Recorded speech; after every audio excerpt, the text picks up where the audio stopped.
Kani kani kani kani kani kani kani kani goose goose goose goose goose goose goose goose kani kani kani kani kani kani kani kani goose goose goose goose goose goose goose goose kani kani kani kani kani kani kani kani kani kani kani kani.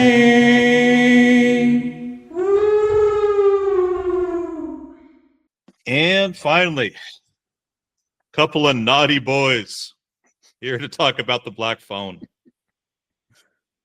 So this was another one of your picks from me. This is for myself, like an unseen film, The Black Phone, 2021 American supernatural thriller, directed by Scott Derrickson, from a screenplay that he wrote with Robert Carhill, based on a 2004 short story by Joe Hill. More kind of like sort of commonly recognizable as the son of Stephen King. Stars Mason Thomas as Finney, teenage boy abducted by a serial child killer known colloquially as the Grabber, played by Ethan Hawke.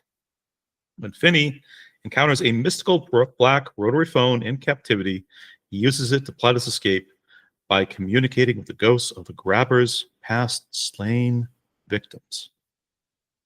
So, unwatched by me until the first half last night, and like the remainder today.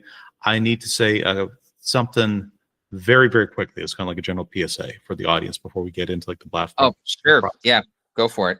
Do not do a double feature of the Black Phone with a theatrical watch of Paranorman, because it's just a real lot of bullying, a real lot of intense, high-octane bullying. It was hard for you, wasn't it? Watching a fairly short amount of time.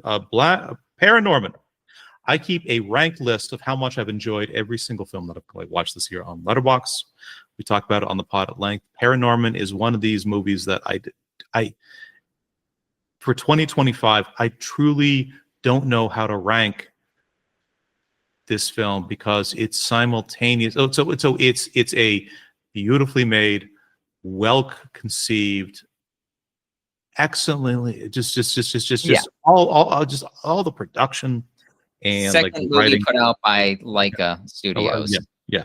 Follow up. It's the follow up from Coraline, and like it is as beautiful as some. I was goddamn miserable every single. Were you really? Yeah, it stressed me out, dude. Like I was very emotional. What about the Black Phone? I went to Black Phone. Well, this will be a nice. What did you watch that day? Let's talk about it. How are you doing? You saw the Black Phone? Yeah. You seem to be a very naughty boy. Black Phone. Why was this your pick for Cunning Week? I'm a Joe Hill fan. Yeah, I'm not saying it's my favorite movie, but the sequel just came out, which I'm very excited to see. Okay. But I like Joe Hill's work. I mentioned before Lock and Key. Lock and Key's one. What's his other? Because I just kind of know him as Stephen King's son, and this is a very Stephen King-ass movie. Yeah, Nosferatu is another one that I loved. It's a great story. But also they made a TV show on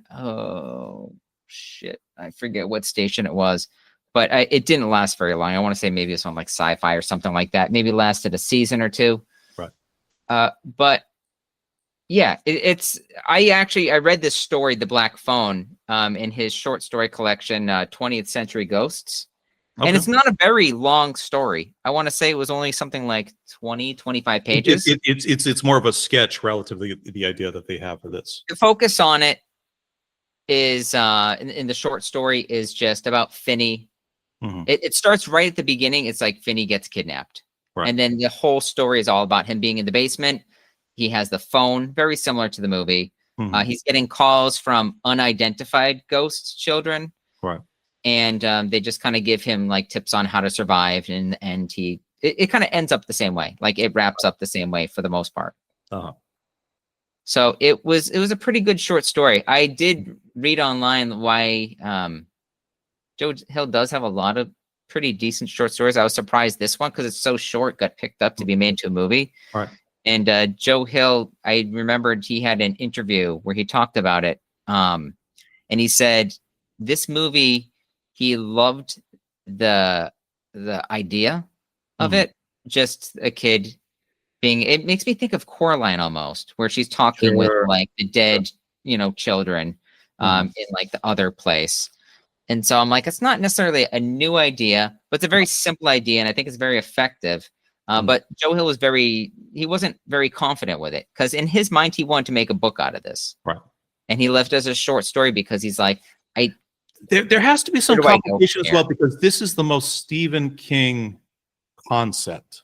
Like that you can really, like, if you just kind of you strip down to the bare bones, or what the movie itself kind of turned into. I didn't know that Joe Hill had written this when I did my original watch, and then I'm like, okay, this is Stephen King, except a little more modern, like a little bit more tight. And I think that the Mike Flanagan thing of doing the Stephen King movie that cleans it up. That shaves down maybe like a little bit of the distraction and the bullshit. I had no idea that his son actually wrote this thing at all. Yeah, he actually worked on the sequel. It's a completely original idea. Interesting. So he worked on that one as well. He had full reign to kind of do what he wanted with it. So I'm curious to see. I heard it completely zags. Right. For this one. Now, Scott Derrickson, some like very interesting sort of like context here. He was originally going to direct the Doctor Strange and the Multiverse of Madness, which we actually got a chance to see together about a year or two ago, right before you got a very severe case of COVID. Derrickson, basically, the way the story he tells the story is, I started going to therapy. I started dealing with like a lot of crazy, violent shit from my past, and this kind of got me inspired to kind of just do something different. Randomly, from like things he's like admitted to that inspired him and his co-writer to like readapt the story. He's like, for starters, growing up in the 70s, suburban Denver, blue collar area. This is just everything and everyone was violent. All the parents were beating the shit out of their kids. We were kicking each other's asses before school, during school, after school. Really, so like working class. Like neighborhood. Yeah. I mean, it's some of the stuff you see in the film. We didn't have it that bad growing up, but there are elements of it that I recognize. And I'm like, if I had this kind of like dealt with these kind of situations, and if I was Finney dealing with these bullies, just following you in the bathroom, threatening you, like following you after school and beating the shit out of you.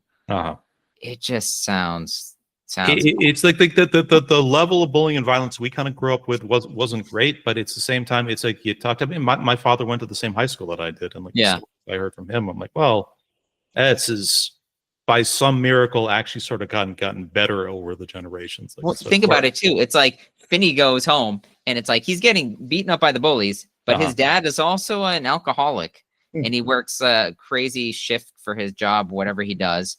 And he's beating them with a belt all the time. So it's like you get beaten by kids at school. You come home, you get beaten by your dad. He comes home, his dad on one of the quiet, sensitive scenes still has 2 beers and a snifter of whiskey, like sitting like in front of him. Here's a scene where I thought this is towards the end. I'll be honest. It was the dad is asking the sister a question about her dreams. We'll get into that in a bit, but it's a moment where he's sitting there and he's holding a glass, and I thought he was going to say, "And honey, I'm getting better," and it looks like it's water, but then the way he gingerly sips it, I was like, "Are you kidding me?" No all the way to the very end, he's still like sipping vodka straight. Right. Son of a bitch, this dad. So Derrickson in his childhood, he's like, not only there was that, but the Manson stuff was happening in Colorado at the time. My neighbors were brutally murdered, and he's like, I discovered later a member of the Manson family randomly called my house. I picked up the phone and talked to them for like a few minutes. Oh, jeez. Like he just has so many kind of generational memories of this. He has so many kind of like that. So it's just related to just kind of like the clash issue stuff related to kind of the topical things that were happening at the time. And again, he was just like, I kind of feel like I need to make a movie about this kind of thing, because he was just like, so many so many demons from my past came out when I started kind of properly talking about it for the first time. I'm like, I need a way to excise this. Yeah. And here's something you should know too. The short story, Black Phone, the character that plays the grabber in that one, right? They keep referring to him as Al. It's a guy named Al, right? But he is the grabber. He's actually based off of John Wayne Gacy. He was a clown character in the original short story. Yeah, exactly. This is, and think about it in this one, right? The grabber. So Ethan Hawke's character, the grabber, there's kids going missing in this town. Right. And people seem concerned, but not enough. Like, I feel like they're not doing enough. This makes me think of It, right? And in It, well, they deliberately pivoted from the clown to a magician character for this movie because, like, the new It movies had already come out at this point. That's just kind of the standard. Well, I'm saying, like, his father did one thing where he has a clown that's just killing people. People are disappearing, like kids. Right. And in this one, it's a similar idea where kids are disappearing. They're being, disappeared by this guy that's a magician. Right. I really liked the grabber. I mean, we can talk about him, but just Ethan Hawke is astounding in this movie. Ethan Hawke, but he really shout out like the Blake siblings. A little bit, like both those child actors are fantastic in that movie. Oh, they're great. Yeah, But Finney and Gwen are just Ethan Hawke in this film, and he's been on record as saying he doesn't like to play bad guys. He doesn't like because he's always been worried about kind of being typecast like a little bit. Other than a couple of very, very brief scenes, this whole film, his either the bottom half, the top half, or all of his face is just covered by a mask. A very creepy mask, like this entire thing. He does so much by his body language, and he does just so much acting by his eyes, like this entire thing. He does. It's an astounding performance. Yeah, I feel like a rewatch would help me kind of understand in each of like the encounters between like Finney and the grabber. The mask is slightly different, like you mentioned. Maybe he has the top half has been removed, so you can see Ethan Hawke's eyes, and it's just like a sad face or a happy face. Or now you're seeing the eyes, but the mouth, like the bottom half of the mouth, it's like the face will actually the direction the mouth is going will actually turn. I kept thinking of like masks, like the various masks from like Eyes Wide Shut. When Tom Cruise is looking around the room and he sees all the different kind of expressions on the masks. I kind of channeled that vibe. Right.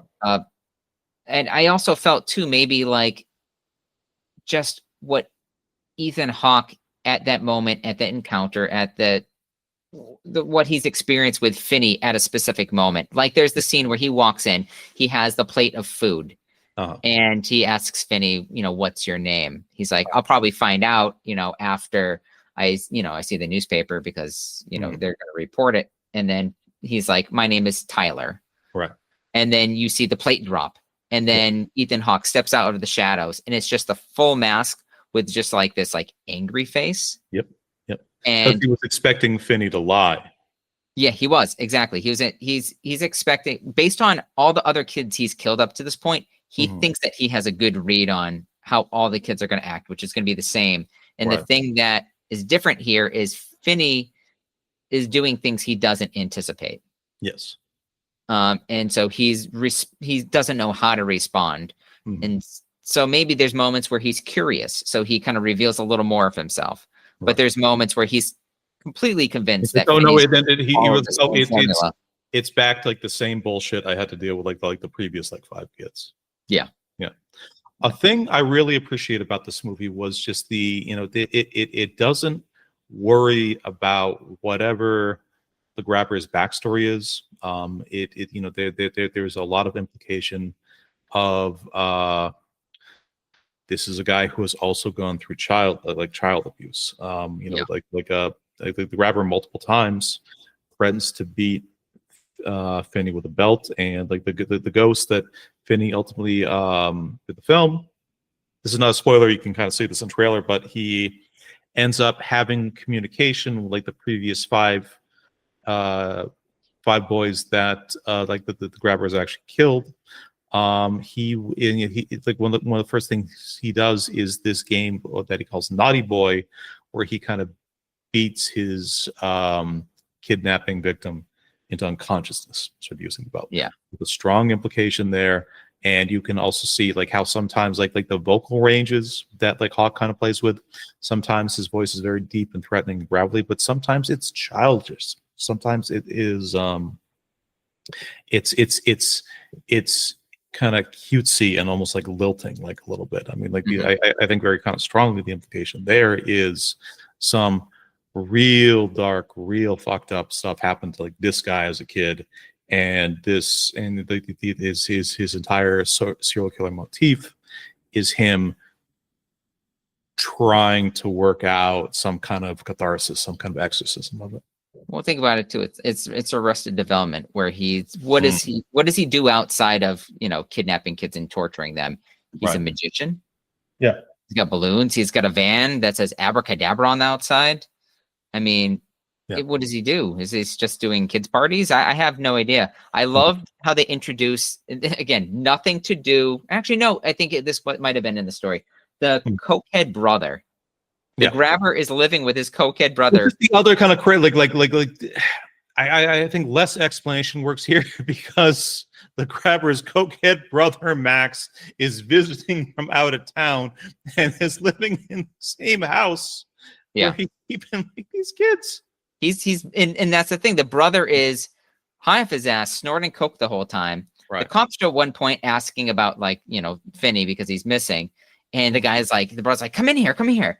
I've been working on this case. And he's showing them a map and he's like marked everything off. And he's like, look at all those locations that got hit where the kids disappeared from. He's like, the killer lives somewhere right around here. And it's amazing because the killer's right downstairs. Yeah. He doesn't even know it.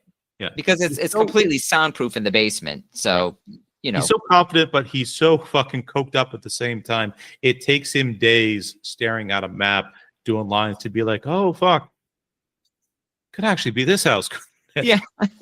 The cops are like, hey, you probably want to clene up before your brother gets here. And then they step out and they just snort another line. He's just looking at that map. He's like, that was a close call. Yeah. Yeah, I know. Situation. Dude, the 70s are great. Let me ask you this. What did you think about the whole thing with ghost children calling Finney on the phone in the basement? Let me tell you what I liked about this, and I'm curious your take as well. A lot of Stephen King, a lot of this style of horror film, where it's a largely grounded thing, but there's a supernatural element. I think they work a lot better when they're very, very restrained. Supernatural thing, when they're very, very tight. The grabber, 5 victims. Finn gets a couple mistiles, and he has 5 very short conversations with everybody, and the majority of those conversations are kind of incoherent. Either the kids don't remember their names, or they keep on saying like the same thing over and over again, or they're just kind of screaming like the entire time. They're only I love the fact he gets 5 phone calls. Everybody is only helpful to like the barest amount possible, and then like the most useful thing he gets is finally like with his buddy Robin, the phone caller, and he says this is going to be the last one. After this, you're not going to get many of us like again. It's funny. I thought that at first, but then when I wrote down all the advice he got from the ghost kids, I realized each thing contributed to the takedown of the grabber. So he couldn't have accomplished that final. All 5 calls were vital. Yeah. But the way they play it off is that it was like a failed attempt. Yes. It's not till you look afterwards at what he's done with everything that he's accomplished that you're like, oh shit, wow. He needed actually all of this, but it just wasn't apparent as the movie was going on, which is a great thing because you don't want to see him succeed with each one of these suggestions. It's kind of like, or like, you know, it's a failed attempt. He's like, I went and tried it. It didn't work. I got beaten. You know, I'm barely surviving now. It was just like key to his survival. He needed to do all these things. Phone call number 6, just be like, don't drink the tap water. Whatever you do, I know. I saw you drinking out of that toilet tank. I wrote down all 5 of them. We can probably kind of like sort of spoil. We don't need to cover them, but I do want to ask you about, because why won't you bring it up, man? You brought up Naughty Boy, but why won't you bring up the thirst scene? The Ethan Hawke thirst scene? Okay, so can we take a moment on Cunning of the Goose to just introduce to address women here? Because like gay men have also kind of like made like this point, but I more want to kind of like address like the women specifically who are fans of this movie. Every 7th fucking letterbox review on this thing is just a thirst tweet about Ethan Hawke. Every 7th thing is just, oh, you got a scene of Ethan Hawke, he's shirtless, wearing a mask, holding a belt. Am I supposed to be scared at this point? Yes. Yes. Or it's like an exciting scariness. Okay. PSA, ladies, those kinds of men in real life will murder you. Just putting it out there. Who wants to go to Flavor Town? One letterbox review. That was just talking about his chest. She's like, Ethan Hawke, mid-50s, perfect male, ideal male body type. Some chick named Abby. Abby, no. Abby, no. Oh, what are you going to threaten her with? He's going to grab you.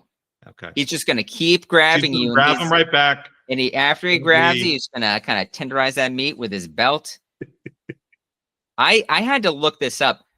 I paused the movie and I looked it up immediately. And I said, is that a body double for that scene? Or is that actually Ethan Hawke? I mean, he's too method to do anything. He's upstairs.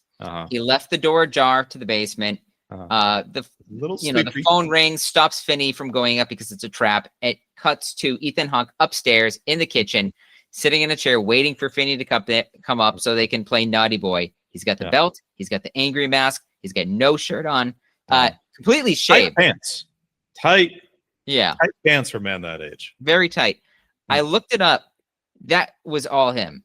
That was all. And the reason is,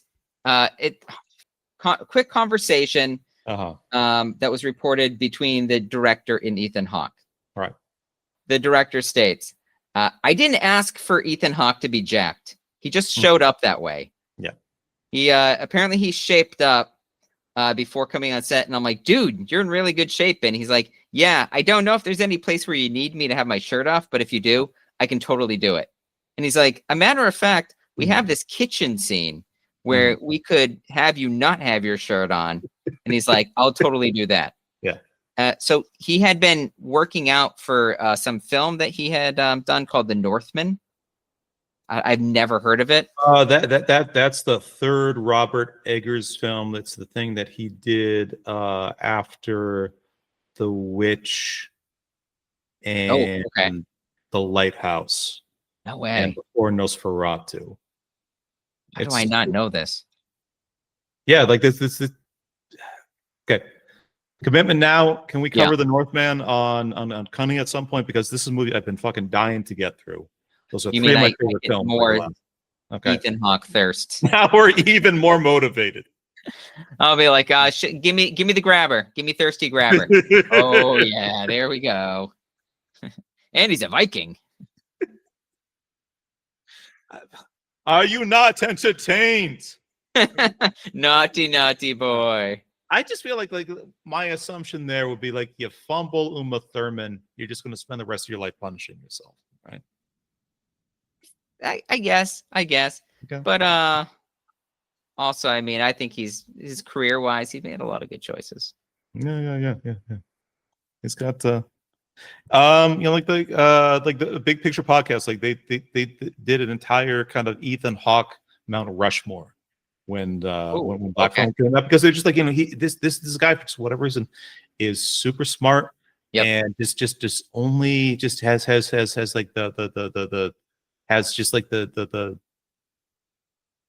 this fucking like sharpness and intuition about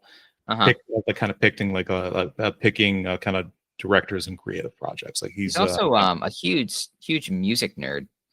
Sure. I've watched a few different interviews, him just talking about the history of music and just bands that he's really into and stuff. And he's so fucking knowledgeable.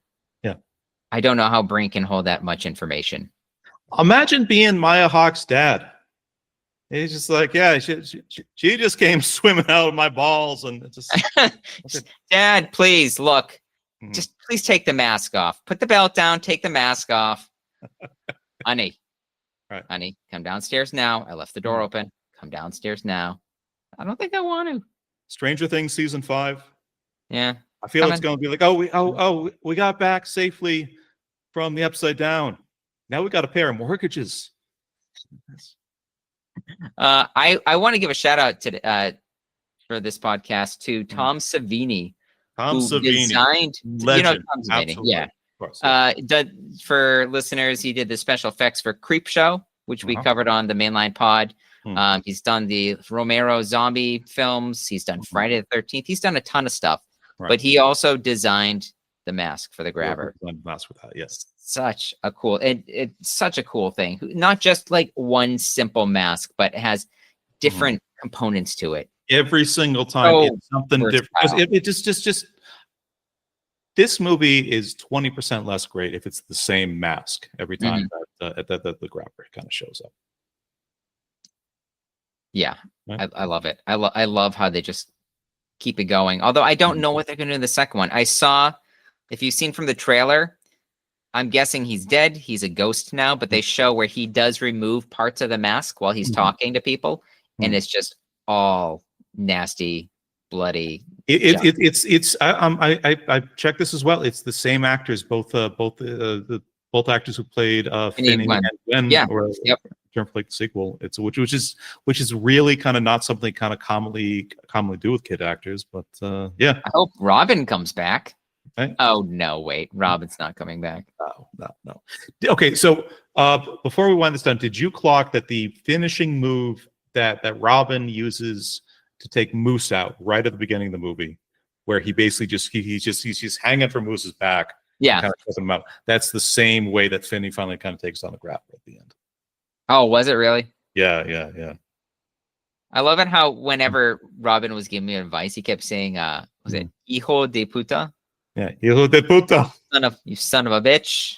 He's like, you got to get that son of a bitch for me, man.